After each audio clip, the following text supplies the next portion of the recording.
When Disney Channel rolled into the 2000s, they basically declared war on Nickelodeon, and I was there to watch all of it, because I remember flipping channels as a Nickelodeon kid, and landing on what at that moment was called Zoog Disney. I thought I had been missing out the entire time. Turns out, it was a premium channel that transitioned over to being a cable channel, and I must have discovered it more or less when it dropped, because that was the late 90s. And from that moment, Zoog Disney, which soon became Disney Channel, like that version of the network took over kids' television. Remember, Nickelodeon had Slime, all that orange stuff. They had game shows, they had the Amanda Show, all that, everything. Yeah, that was Nickelodeon. But Disney Channel figured out how to hit the market in a different way. And they didn't just get me, they got a whole bunch of kids along the way. Now that I am an adult, a married man with children, nostalgia had hit me, pretty badly might I add. And as I look back on these shows, I'll be real, I don't know how to stop my analytical mind from actually trying to figure out what was going on. I've already talked about Nickelodeon in the 90s and the 2000s, because although they might have been dominating children's media, there was a whole lot going on in those shows that people may not have paid attention to, because television has writers who are adults, and everything that's in those shows is not an accident. Just because the kids may not pick up everything that's in there doesn't mean that they're not absorbing something. And Disney came with a very different angle, and I do believe that is how they took over children's programming, specifically in the 2000s, like 2000 on down. So this video is my attempt to go back and analyze the history of the Disney Channel, because I am a Christian man, so I don't know how to look at this without doing it from that framework. Remember, we're talking about the modern era once we got past that whole premium cable thing, because I'm focusing on the live action shows right now.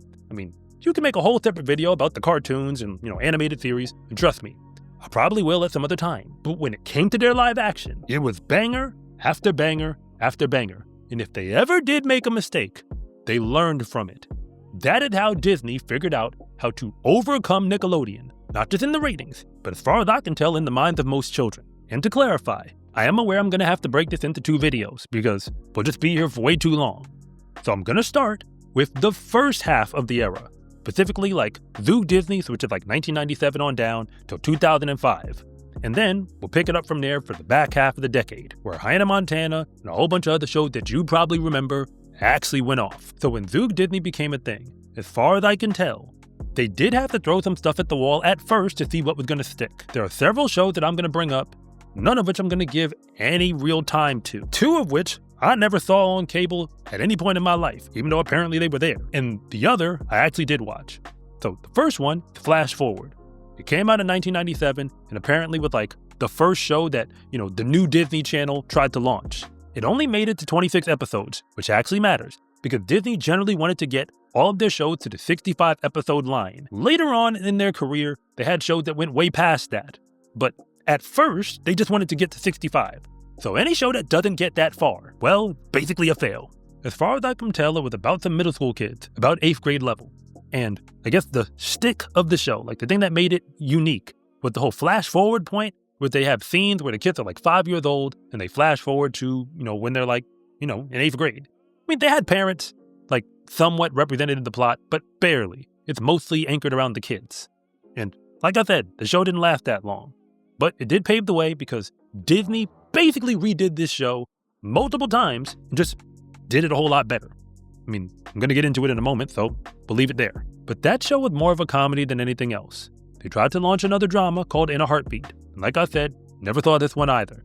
It also didn't run long. I think it only did 20 episodes. It was about some teenage EMTs. I mean, hey, they tried it. It is what it is. But it just never stuck. And maybe it's because kids didn't really connect to, trying to be an EMT. And this amazing thing, it's important, it's just, this is what they were throwing at the wall to see what was going to stick. This one didn't stick. But the show that did was called So Weird. Now, I admit, it was on TV, and I didn't really watch it. It was supposed to be a paranormal activity type of show based around a girl named Fee. I mean, sort of like the X-Files, but not, like designed for children. That said, if you're coming from a Christian lens, something like this is probably not what most parents would really be down for. I mean, hey, if that's not your background, if that's what you like, I'm not here to judge it.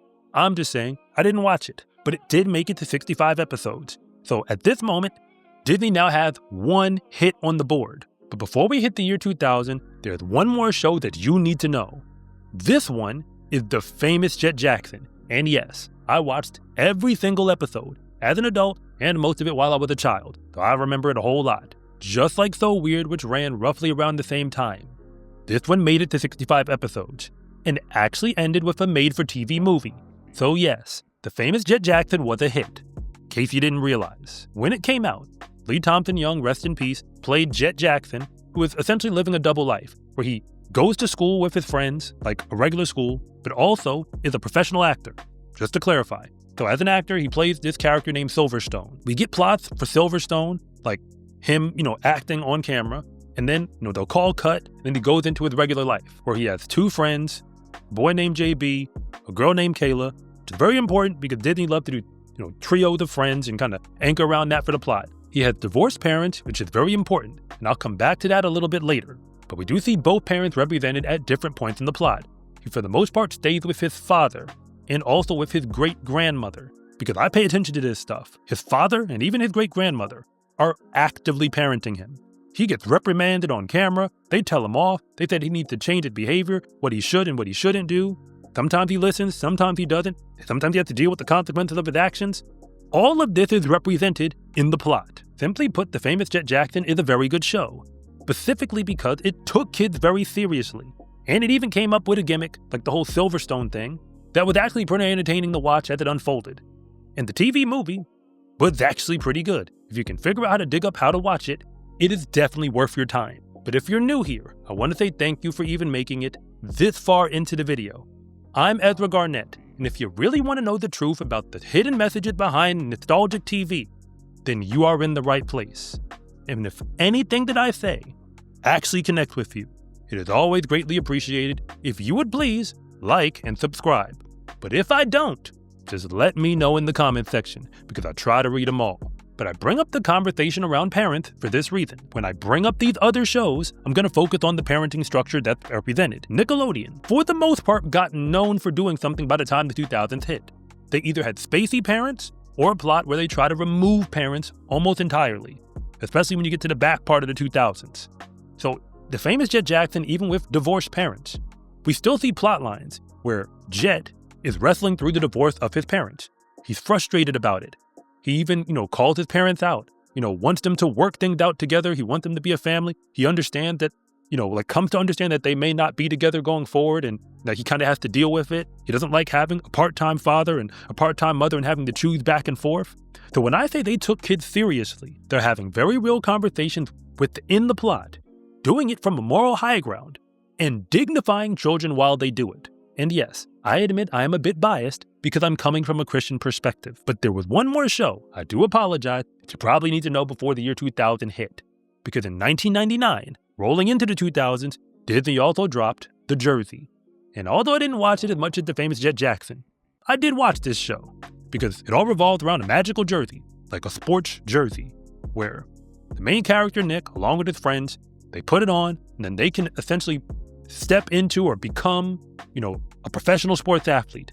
Like, it magically puts them in the body of somebody else.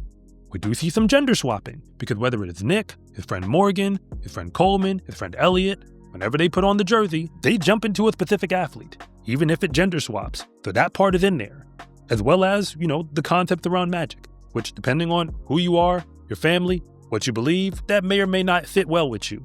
But they had a bunch of professional athletes who were in this show. I think that gimmick, just being real, is what made it work.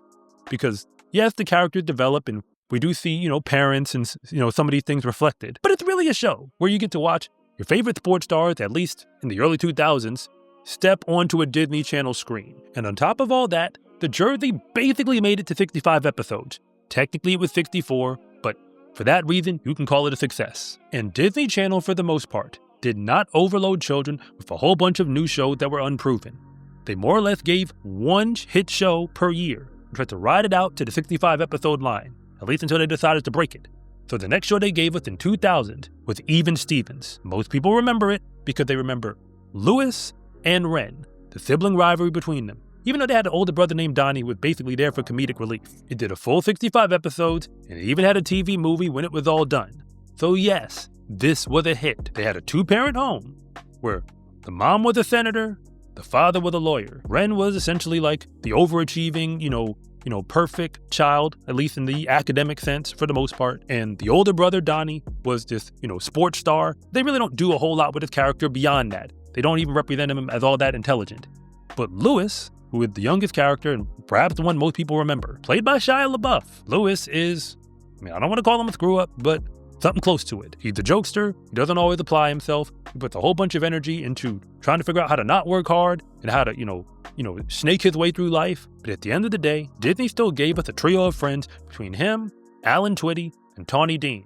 Can't believe I remember their last names, but yes, that is the power of cable. If we're just talking about nostalgia, the show is definitely funny. You have characters like Beans who's thrown in there, who I kind of look at him as like the sitcom equivalent of Steve Urkel that every show tried to have, like that random neighbor who crashes the party unannounced and is really there for comedy above all else. So that's Beans.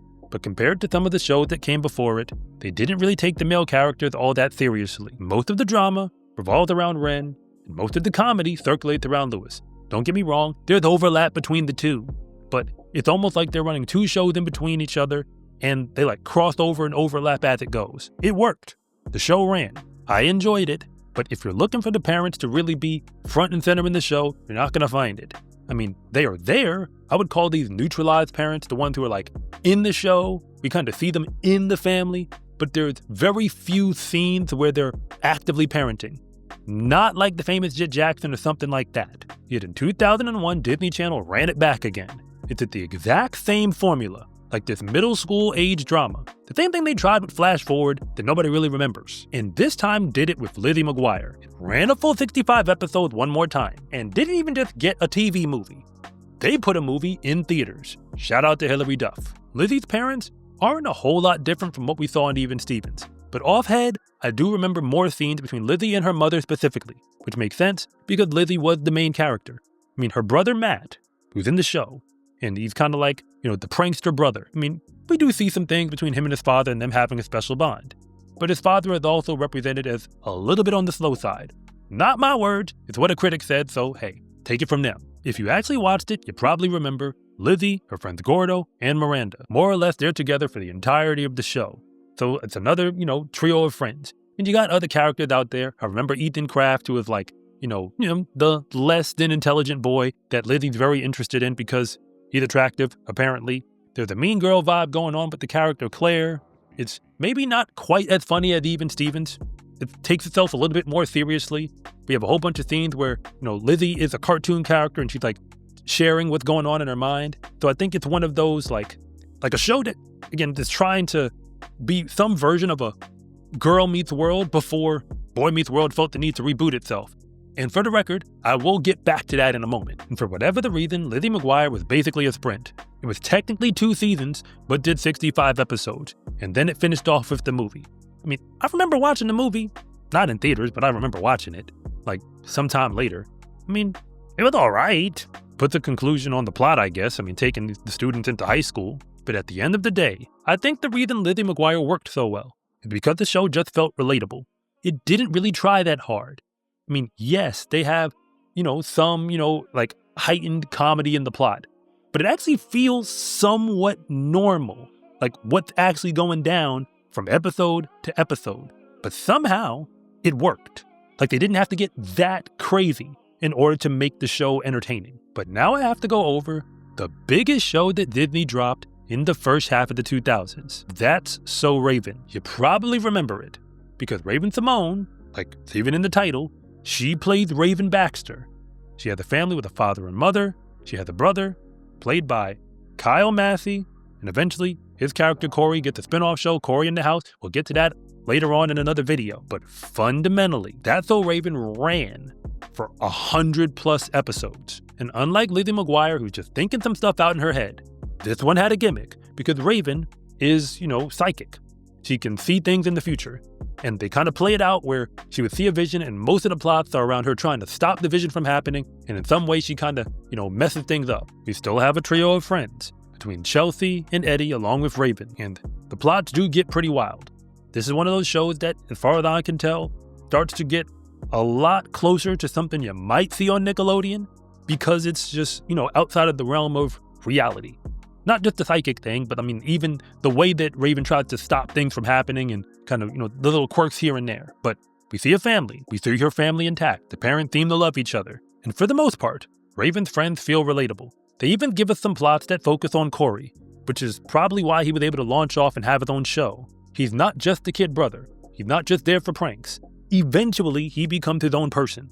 So we do see character development across the length of the show, and you would hope so with 100 episodes. From a Christian perspective, the psychic thing, the powers, where it comes from, all of that, probably not going to hit all that well with that specific community.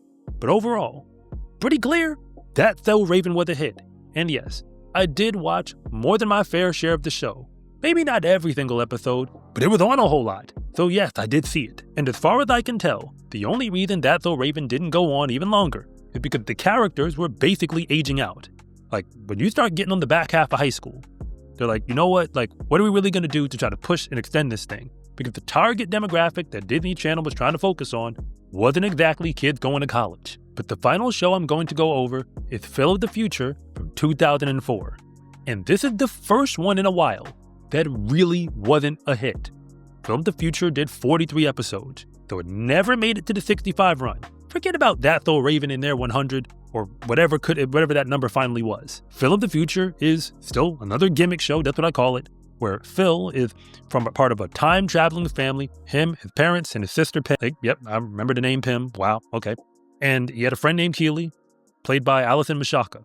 So when he time travels and lands in what was at that moment present-day America, because he's coming from the future, and I mean, kind of baked into the title, most of the plots revolve around like the quirks of him learning how to live in a world that just doesn't have all the conveniences of the future. His sister is pretty rude and almost kind of wants to take over the world a little bit. His parents are pretty awkward, but some of that is also brought on by the whole, time traveling component of the plot. I mean, Phil starts going to school.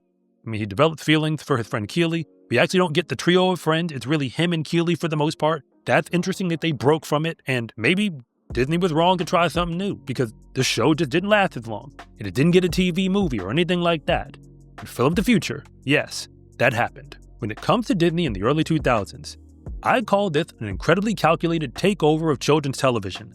They saw what Nickelodeon was doing, and while they were a premium channel, they must have been taking notes. And when they launched their attack, they basically didn't miss, one show after another. I mean, the whole 65 episode run, I mean, that was their thing. And once they got past That's So Raven, they realized we probably just let that go and just make the shows run as much as we can make money. But in general, they gave us, at least in that first half, a pretty consistent narrative. They normally gave us intact families, a father and mother on screen. We even got to see them parent to some degree, actually hold their kids accountable, discipline them in different ways. You may have had, some slippage. Maybe there's a parent who's maybe not as intelligent. You might even get a child of divorce.